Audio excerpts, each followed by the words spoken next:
There's an increased police presence at Poinette schools today after students made a shooting threat online. We'll hear from a parent. And China is striking back after the U.S. increased tariffs last week. A look at which products will be hit hardest. From the Channel3000.com Alert Center, this is News 3 Now at noon.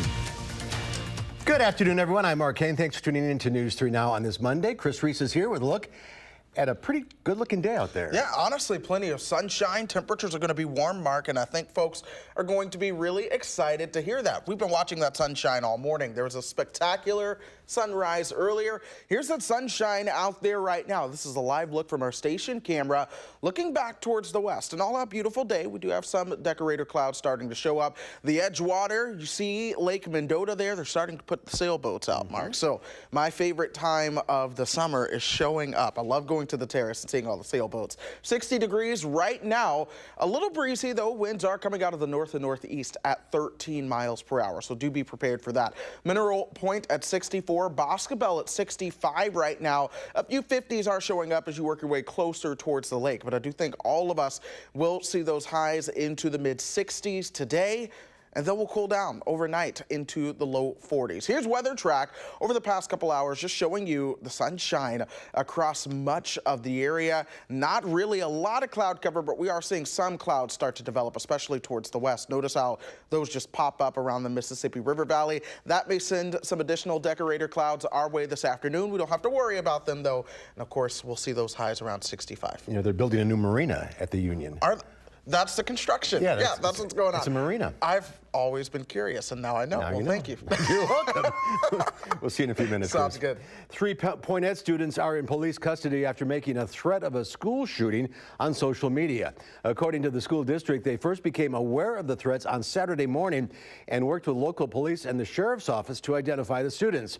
They learned the threat was not credible, but had additional police presence today at schools just to be safe.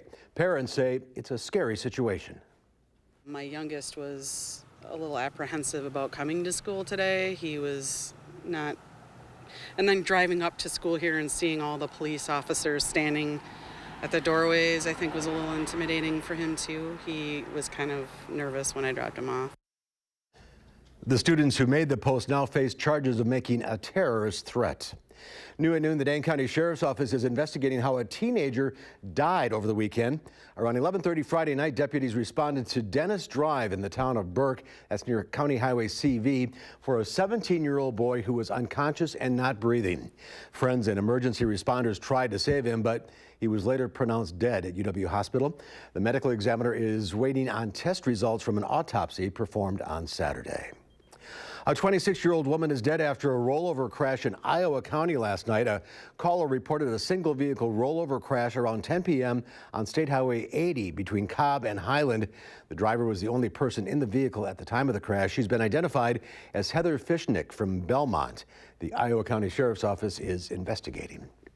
Madison police and OSHA are trying to determine if an employee found unconscious while unloading a semi suffered a work-related injury or a medical emergency. This happened in the 1300 block of West Badger Road this morning just off Fish Hatch. The man was trapped between a large cart and the side of a truck. He was taken to the hospital with life-threatening conditions.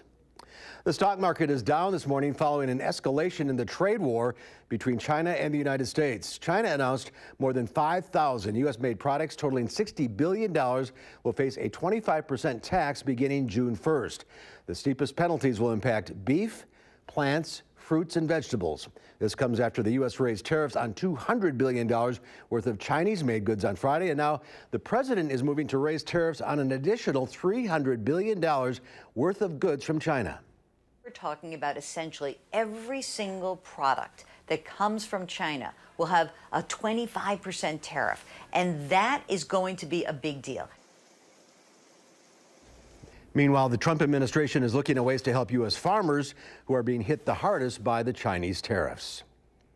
Well, today, Hollywood is mourning the loss of one of its brightest stars of the 1950s and 60s. Whatever will be, will be.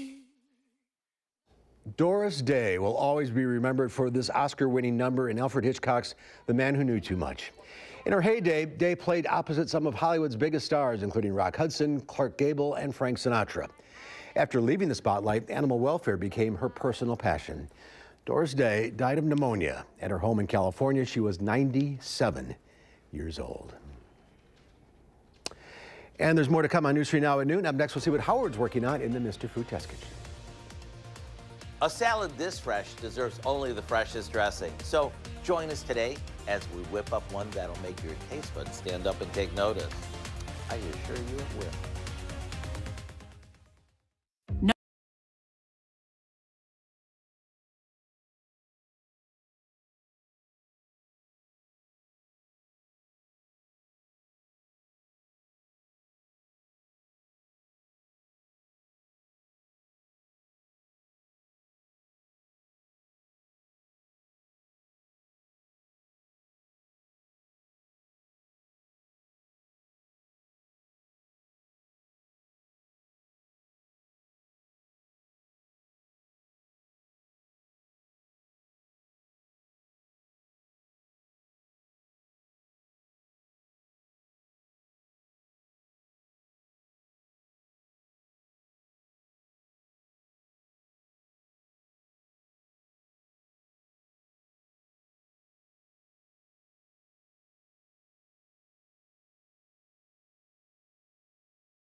When it comes to salad, we all know the key to a great one is starting off with really fresh ingredients. So whether you make a trip to the produce counter or venture out to the farmer's market, make sure you spend a few extra minutes making sure that everything is picture perfect.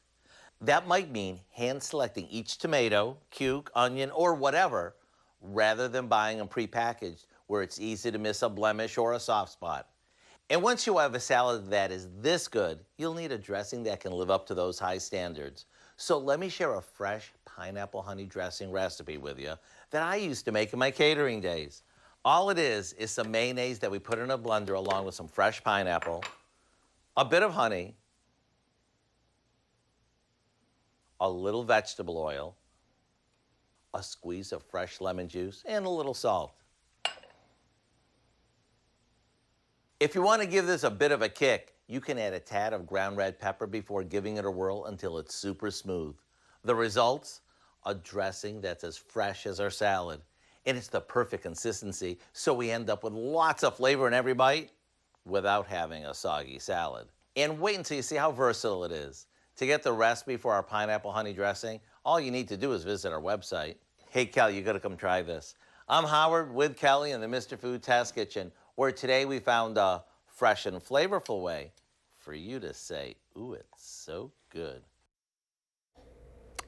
Well, how was it, Kelly? All right, we're starting off the week with temperatures in the mid-60s. Lots of sunshine today, but tomorrow a chance for showers return. Chris Reese will have the details next in your First Alert forecast.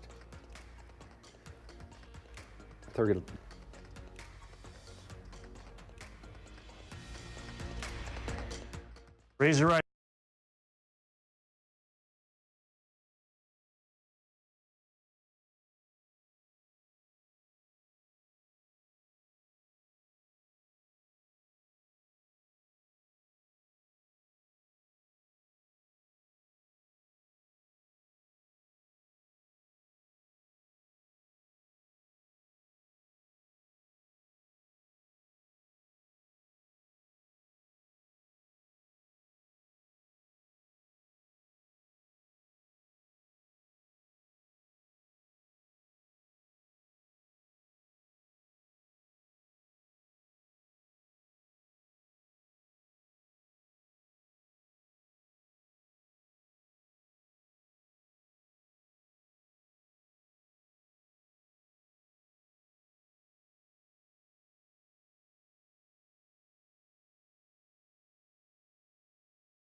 Our Call for Action phone bank is open right now, ready to take on your consumer issues. You can call the hotline. Volunteers will help you with any consumer complaints. The number 608-270-2833. The service open every Monday, Wednesday, and Friday between 11 and 1. Let's check Wall Street at the noon hour. The Dow Industrial is down 640 points, almost 2.5%. The NASDAQ down 256, that's down 3%. And the S&P 500 off 72. Let's check in now with Q106 Farm Director Pam Yankee. Hi, Pam. Start with some positive news instead of just the negativity that we've got going on in our farm commodity markets today, that is for sure. So let's instead focus in on what happened on Saturday evening down in Monroe. Greene County played host to the 5 finalists and a lot of supporters for the Alice in Dairyland finals. In the end, from the field of 5, Abigail Martin from Milton was selected as our 72nd Alice in Dairyland. She comes from a 4th-generation registered Holstein farm. She's got a dairy science degree from UW Madison. She was very involved in the Association for Women in Agriculture, the Collegiate Farm Bureau, and also the Intercollegiate Dairy Judging Team.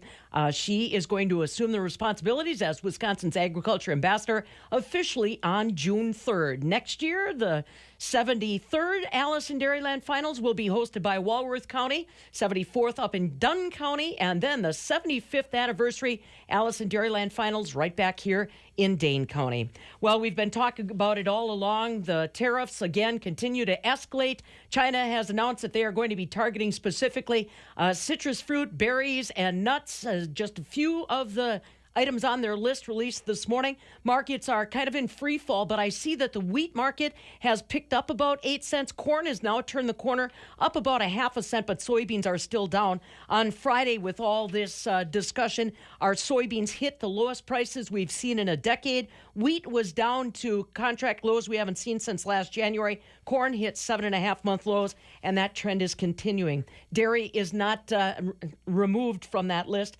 Barrel cheese down 7 1/4 today at 163 3/4. 40-pound block cheese down a penny and a quarter at 166 3/4. Double A butter, though, still managed to gain 2 cents today in Chicago, closed at $2.36 a pound. So again, congratulations to Abigail Martin from Milton. We welcome her as our 72nd Alice in Dairyland, officially starting on June 3rd, Mark. Congrats indeed. All right, Pam, thanks. We'll see you tomorrow.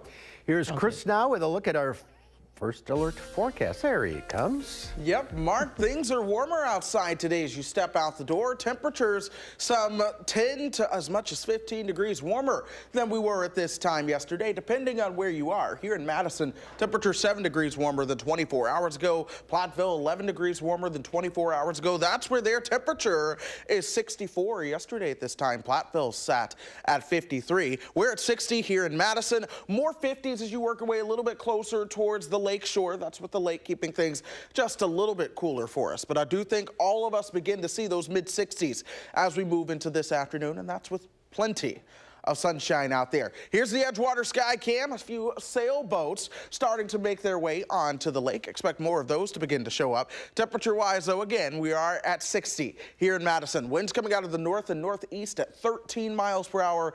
That's creating just a little bit of a breeze for us. The station camera still shows all of that sunshine, and the Platteville camera, they'll focus on the grass. Things are sunny for them as well. We're seeing a little bit of cloud cover starting to pop up around Platteville. I don't expect any rain to come out of this cloud cover, at least for us. But as we zoom out over the upper Midwest, you can see how once the sun came up, the temperatures got warm, the clouds really blossomed right around the Mississippi River Valley. Back to the north and west, some additional cloud cover working in there.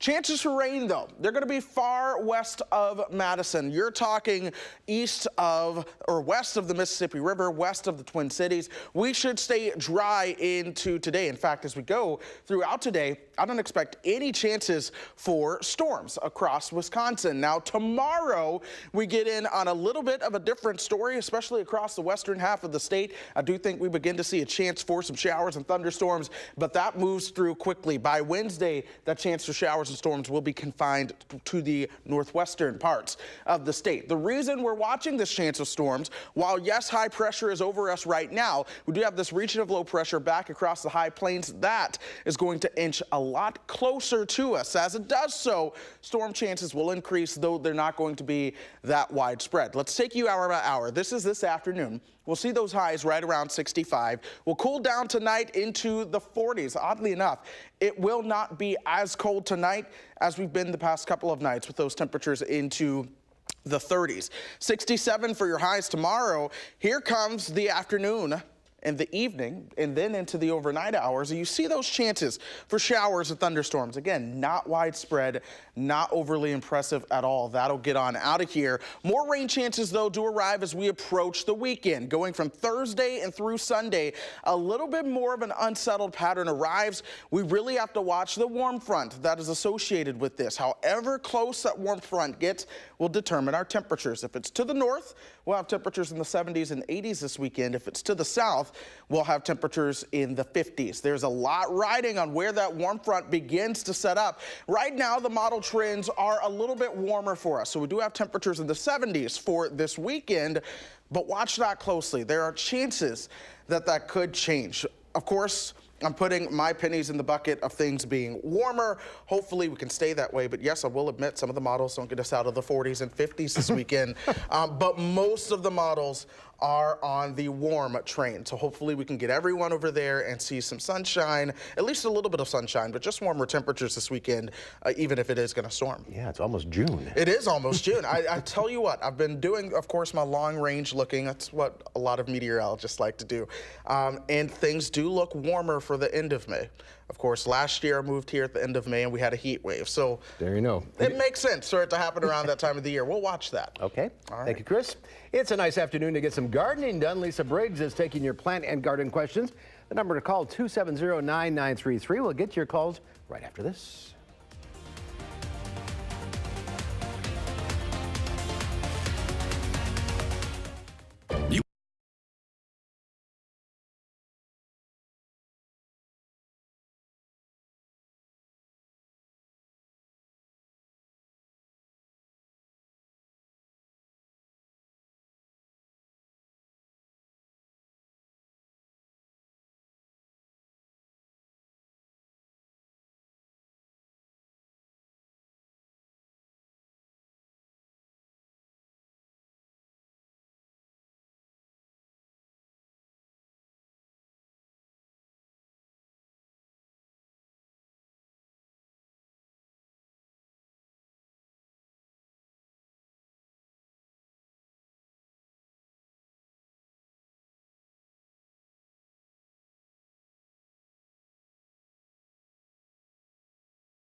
Lisa Briggs from the Bruce Company is here taking your calls at 270-9933. You survived the weekend over there? I did. It was craziness. A little busy. Yeah. And you're here to say madness. And you're here to say you can have flowers in the shade.